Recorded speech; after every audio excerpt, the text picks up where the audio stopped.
रमा एकादशी व्रत कथा। युधिष्ठिर ने कहा कि हे केशव, अब आप कार्तिक मास के कृष्ण पक्ष की एकादशी की कथा को सुनाइए। श्री कृष्ण जी बोले, हे राजन, कार्तिक मास के कृष्ण पक्ष की एकादशी को रमा कहते हैं। इसके व्रत को करने से समस्त पाप नाश हो जाते हैं। इसकी कथा मैं कहता हूँ तो तुम ध्यान देकर सुनो। प्राचीन समय की बात है कि एक राजा मुचकुंद था। वह धर्म राज्य करता था। उसकी मित्रता भी इंद्र, कुबेर, वरुण, विभीषण इत्यादि से थी। वह सत्य बोलने वाला और विष्णु का गहरा भक्त था। उसकी एक लड़की पैदा हुई। उसका नाम चंद्रभागा रखा। वह जब विवाह के योग्य हो गई तो राजा ने उसका विवाह चंद्रसेन के पुत्र शोभन के साथ कर दिया। एक बार चंद्रभागा अपनी ससुराल में थी। तब एक एकादशी व्रत का दिन आया।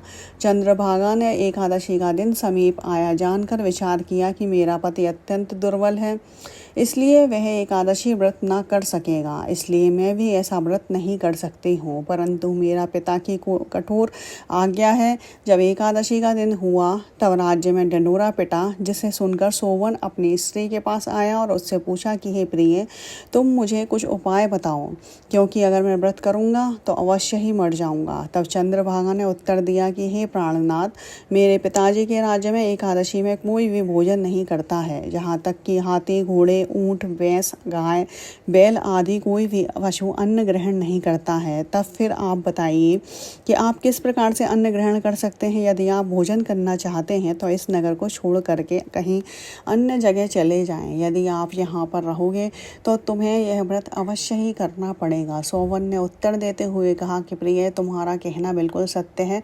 अब मैं इस व्रत को अवश्य ही करूँगा। जो भाग्य में लिखा है वही होगा। इस प्रकार सोचकर सोवन ने एकादशी का व्रत किया। वह भूख और प्यास से अत्यंत पीड़ित होने लगा। जब सूर्यास्त हो गया और जागरण करने की रात्रि आई तो वह सोवन को अति दुखदायी प्रतीत होने लगी। परिणाम यह हुआ कि दूसरे दिन प्रातःकाल होने से पूर्व ही सोवन की मृत्यु हो गई। तब राजा ने उसके मृतक शरीर को दहन करा दिया। चंद्रभागा अपने पिता के घर रहने लगी। रमा एकादशी के व्रत के प्रभाव से उसे मंदराचल पर्वत पर एक उत्तम नगर प्राप्त हुआ। उसकी अटारी में सुंदर रत्न और स्वर्ण के खंभे लगे हुए थे। वह उस स्थान पर स्वर्ण सिंहासन के ऊपर विराजमान हो रहा था। सम्मुख अप्सराएं नृत्य कर रहे थे तथा अनेक गंधर्व गान कर रहे थे। शोभन उस समय दूसरे इंद्र के समान शोभा दे रहा था। एक समय सोम शर्मा नाम का ब्राह्मण मुचकुंद नगर का रहने वाला तीर्थ यात्रा को गया और घूमता फिरता उस स्थान पर आया।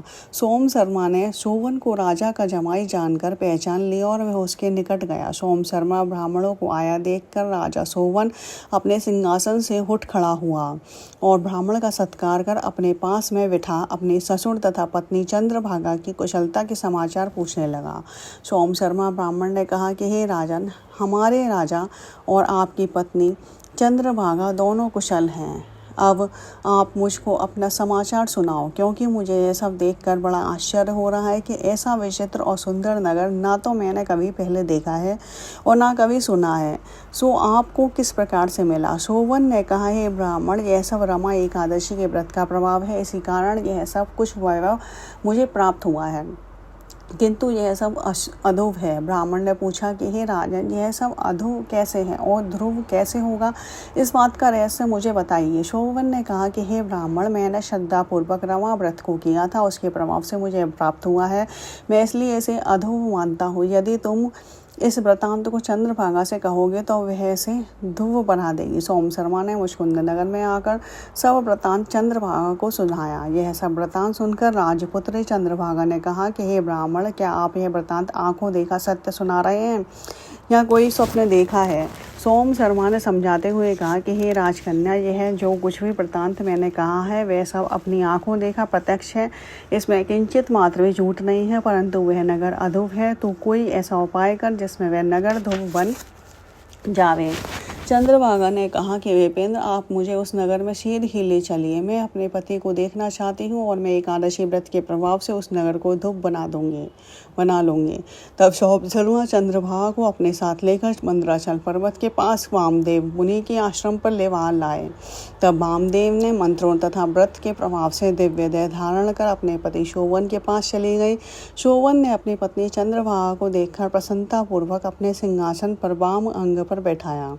अब आप मेरे व्रत के पुण्य के प्रभाव को सुनिए। जब मैं अपने पिता के घर में 8 वर्ष की आयु की थी, तभी से मैं एकादशी का व्रत विधि विधान से करती रही हूँ।